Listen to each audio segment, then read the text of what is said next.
So, a few years ago, I did a Hazbin Hotel theory video on how every Hazbin Hotel character perished. And it got a lot of views. Like, a lot of views.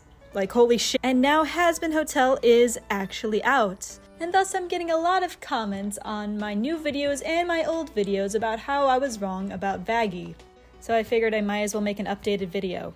But in my defense, Vaggie was originally intended to be a sinner demon, so I had an understandable assumption. She even had a death date and a country of origin.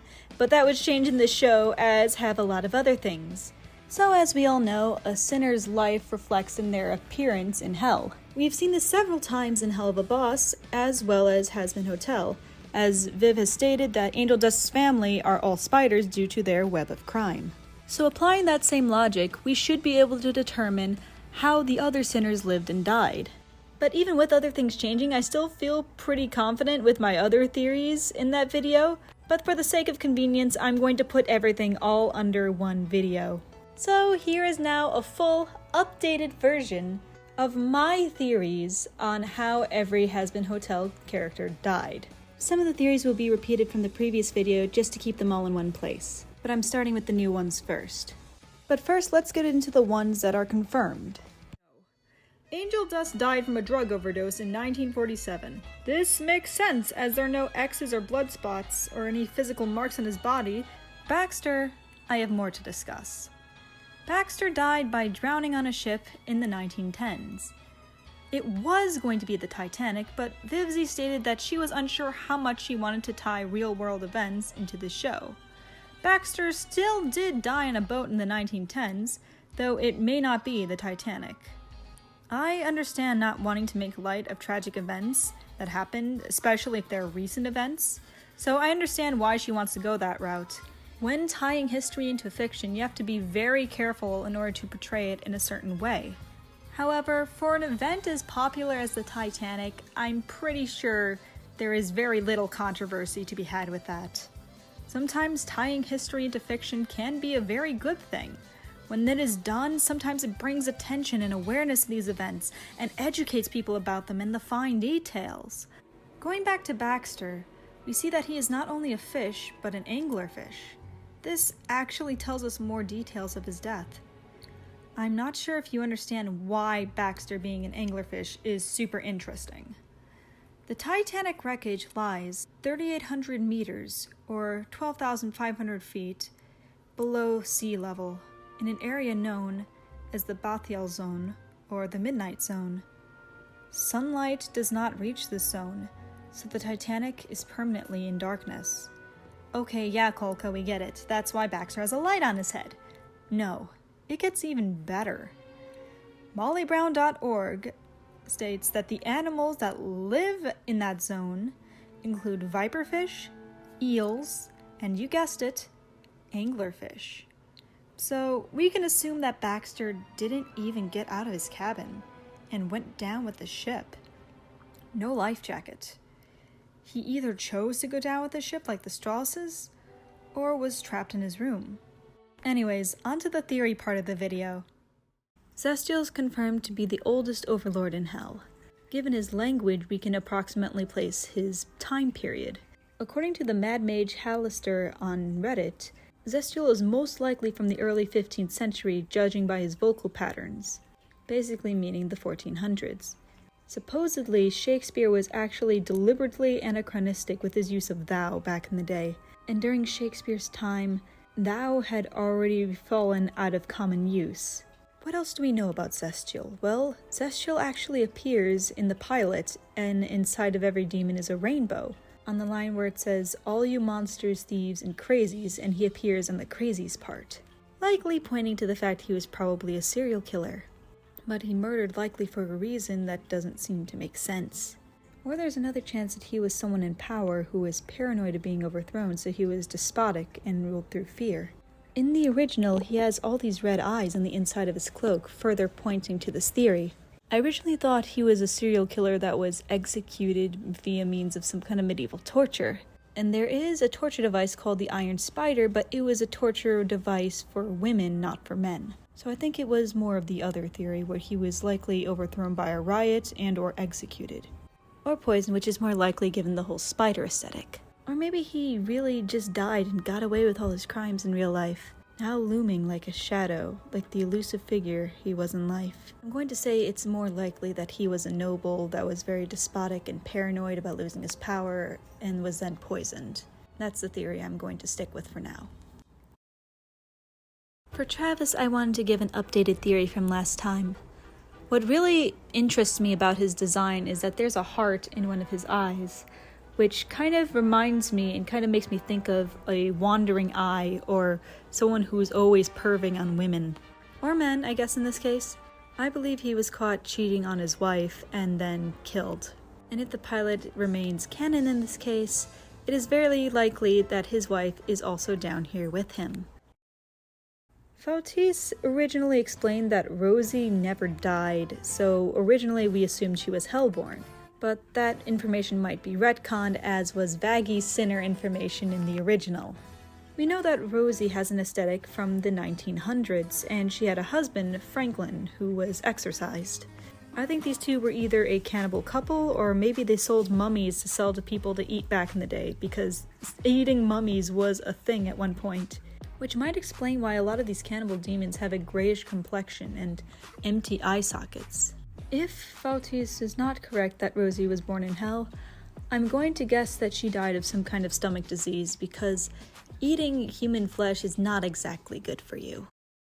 Carmela and her daughters are clearly of Hispanic origin, and their main specialty is weapons dealing, which makes me wonder if they did something similar in real life and were actually involved with one of the cartels. Carmela's large hands are likely that way because she had a large hand in operations. The mask on her face probably means that she had to work undercover, and because her daughters are in hell with her, they also probably worked alongside her in their business.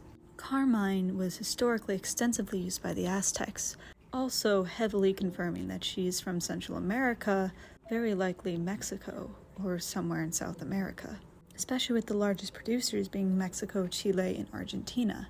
So very likely she's from Mexico. When it comes to how they died, I believe Carmela and her daughters were at home and then ambushed by a rival gang and murdered. Because Carmela couldn't protect them then, she does whatever it takes to go out of her way to protect them now in the afterlife. Missy Zilla is another overlord that we met recently. She appears to be a velociraptor and runs Club Kaiju with a bunch of other dinosaur-like sinners. Missy Zilla, or Zizi, is a very perplexing design. I'm likely going to guess that she was probably in a biker gang and died in a brawl with another gang. Or she died Saki style and was playing a game of chicken with another gang and didn't ride out of the way fast enough. Velvet is stated to be the youngest overlord, and she seems to be very tech-obsessed. Given how tech-savvy she is, I would say she probably died within the last 10 years. Though her design has changed very drastically from her original pilot design. In her original design, she was a lot more doll-like. Here, she looks a lot less ambiguous in her demon form. She still kind of looks like a doll, though. She has no nose, she has a split lip. I still believe she died in a car accident, but I believe it's because she was looking at her phone rather than applying makeup. Alister is a fan favorite of the series, so there's been a lot of theories on why Alister is a deer. We do know that he had a dog-related death in 1933, and detests dogs as a result. We also know that he hates the way he died. Notice the X on his forehead right here. X's, I believe, are physical marks from when that character was killed. My theory is that when he was burying one of his victims in the forest, he was mistaken for a deer and shot by a hunter, then mauled by dogs to finish him off, thus taking the form of a deer in hell as he was mistaken for one when he died. The deer form could also be a Wendigo reference, as Alister was a serial killer and possible cannibal. The Wendigo is known to invoke feelings of insatiable greed and hunger, the desire to cannibalize other humans, as well as the propensity to commit murder and those that fall under its influence. So I think the deer thing has multiple meanings, both referring to how he died and how he lived. There's a lot of theories as to why this sweet little cutie pie is in hell. We know that she died in the 1950s, but I'm going to agree with Charles J. Thomas's theory here, but I'm going to expand on it a bit.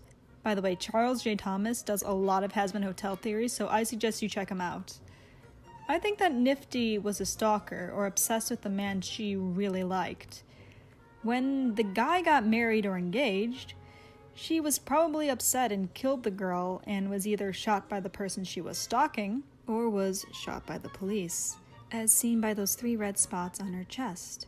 Yeah, Nifty being a yandere seems to fit due to her fixation on men and romance and her tendency to become easily obsessed with things such as cleaning and killing rats. Katie Killjoy died in 1992 and most certainly died from a broken neck, as seen from this scene, because her neck bends in ways that are unnatural.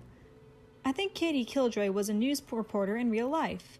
Perhaps she was news reporting by a cliff, fell off, and broke her neck. But I do have an alternate theory that is probably more likely.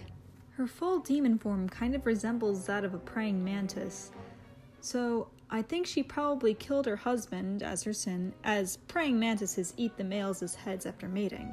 So maybe that happened, and then, while she was running away, she tripped down the stairs, broke her neck, and died. Though the mantis thing could be an allegory to her promiscuity, since she apparently sleeps with dozens of men. Husk died in the 1970s, most likely of alcoholism. I wouldn't be surprised if he ended up being a Vietnam War veteran that never really got treatment for his issues. And I believe his cause of death was drinking so much and then falling off of somewhere, hence why he has wings. Mimsy is a character of mystery. She was probably a movie star since there are film reels in a lot of her old art, and she probably did a lot of sinful things to get to her goal. Since there are no marks on her body, it's hard to determine the cause of death. But there are what appear to be teeth marks on her dress, so I theorize that her sin was gluttony, implying that she died of a drug or an alcohol overdose. I think she died consuming something to excess. Tom Trench died in the 1910s during World War I. Gases used during World War I including chlorine, mustard gas, bromine, and phosgene. And the most prolific user of gas warfare was the German army. It's pretty easy to see that he died of a gas attack during World War I, hence why the gas mask is now permanently part of his face, since it was what he would have needed to survive his death. Serpentius died in 1888. I don't think that there's any debate on how Serpentius died. I think most everyone can agree it was an invention failure. Serpentius was an inventor in his life. Then something exploded when Serpentius fucked up and now he's dead. I think that's all there is to it. I do not believe that Serpentius died from a snake bite. If you watch my Serpentius video, you'll see that I think he's a snake in hell because he was a snake oil salesman. And that's just too easy of a pun for Vivsy to pass up. Moths are known to be creatures of the night, and so are prostitutes. I would like to think that Valentino was just as promiscuous on Earth as he is in hell. Since there are no visible marks, I think he died of syphilis or some other STD. Since he looks like he died of the 1980s when safe sex wasn't much of a thought in the 1970s. Vox died in the 1950s. Vox was probably a TV host in his lifetime, hence the big TV. Though it would be funny if he was just a random TV salesman and got crushed by a TV by accident. And now he's an overlord of hell. That would be interesting. But judging by his suit, he was probably a TV host. His death was probably an accident on set, like a stage light falling on him. It just seems to fit. What if someone did drop a TV on his head? Okay, now that would be funny. Cherry Bomb died in the 1980s in Australia. Judging by the X on her chest, she was probably shot in the chest at an anarchist rally during one of her tirades. As seen in the official art, the X isn't just stylistic in this case, but it is a part of her body. I would tie her to some historical event which would help determine the cause of death, but Vivsy is specifically staying away from that, so I'm out of luck. She was probably doing something dangerous, something involving endangering the lives of others, most likely through explosives, and authorities, trying to take her down, shot her. I don't think the X on her eye has anything to do with her death, but rather a fixation on extreme actions. Also, we see this exact trait in Hunter, so I think this is just a design thing rather than an indication of her death. We're not sure if Criminy is a hellhound or a sinner, but I'm going to do a theory for her anyways. If she is a sinner, it would be cool if she resembled a dog in hell, because in life, she was known to be a bitch. I think that would be a good pun. I mean, you have Angel Dust and his family's web of crime, so they're all spiders. Maybe Criminy's just a grade A bitch. If she is a human, it's really hard to determine her death. But since it's the 90s and she's a rebellious delinquent, I'm going to say car accident from reckless driving, but it's just a guess. So what do you think of my theories? I want to hear your theories as well in the comments down below. But first I just want to say thank you for all the love from the previous video. Without that, I would not be where I am today. This is a genuine thanks from me to you all. Let me know if you want me to do more Hazbin Hotel stuff, but until then, keep on studying.